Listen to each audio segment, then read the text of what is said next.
Bonjour. Aujourd'hui, pour ma minute judiciaire, je vais vous parler d'une affaire que peu de gens connaissent et qui n'a pas encore livré tous ses secrets. Mais vous allez voir, les faits et surtout les circonstances sont incroyables.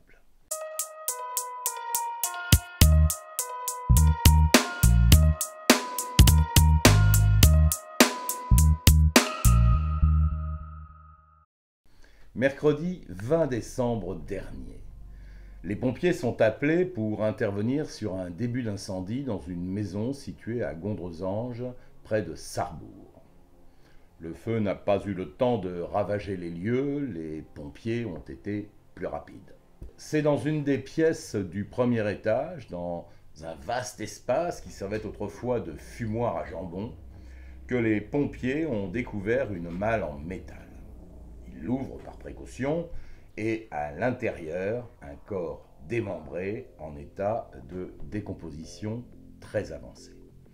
Les gendarmes prévenus par les pompiers arrivent très vite sur place et ils interpellent les occupants qui sont les propriétaires du logement.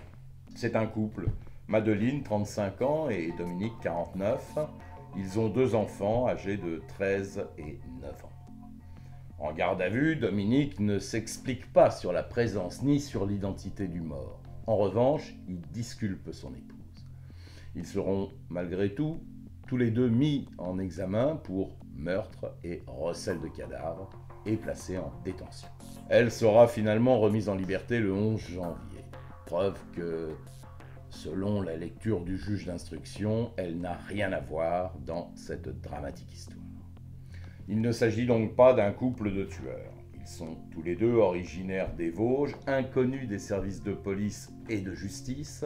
Elle travaille dans un parc d'attractions du secteur. Lui est employé comme chauffeur et avait en plus développé une activité de création de stickers et de flocage publicitaire pour des véhicules automobiles.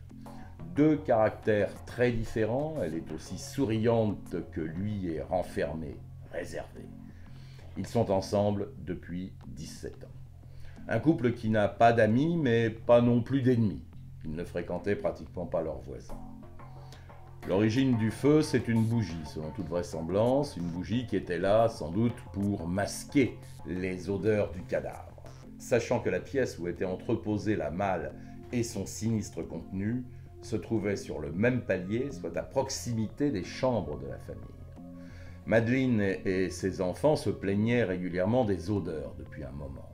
Dominique affirmait que cela provenait des remontées d'égout ou du refoulement de la machine à laver. Une question se pose tout de même sur le rôle de Madeleine, parce qu'en effet, elle a été filmée peu de temps avant la découverte du cadavre par une caméra de vidéosurveillance dans un magasin de bricolage.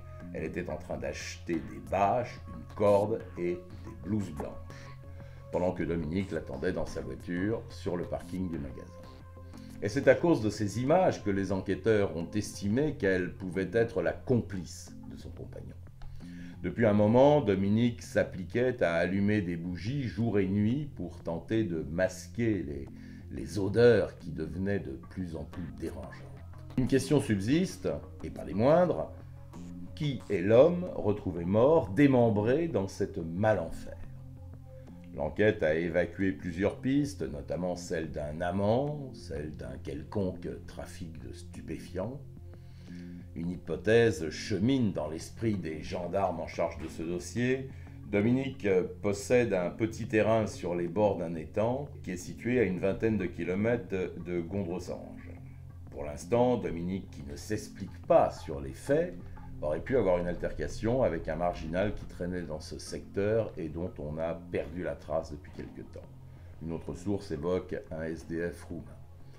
Par ailleurs, depuis le 28 août 2022, Guillaume Mangin, âgé de 27 ans, atteint de schizophrénie, ce jour-là, donc le 28 août 2022, ce jour-là, il était parti faire une balade en forêt du Val et Châtillon. Et il n'est jamais revenu. Et malgré d'intenses recherches, les gendarmes ne sont pas parvenus à le retrouver. Étonnante coïncidence.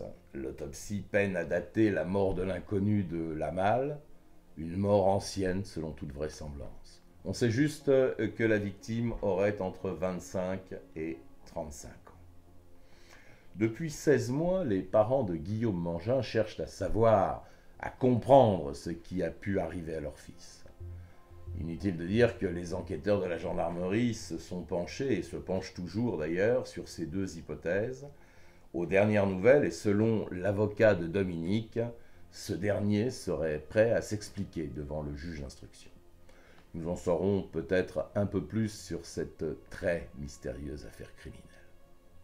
Voilà, c'était ma minute judiciaire. Je vous dis à la semaine prochaine sur notre chaîne YouTube du Nouveau Détective pour un autre dossier.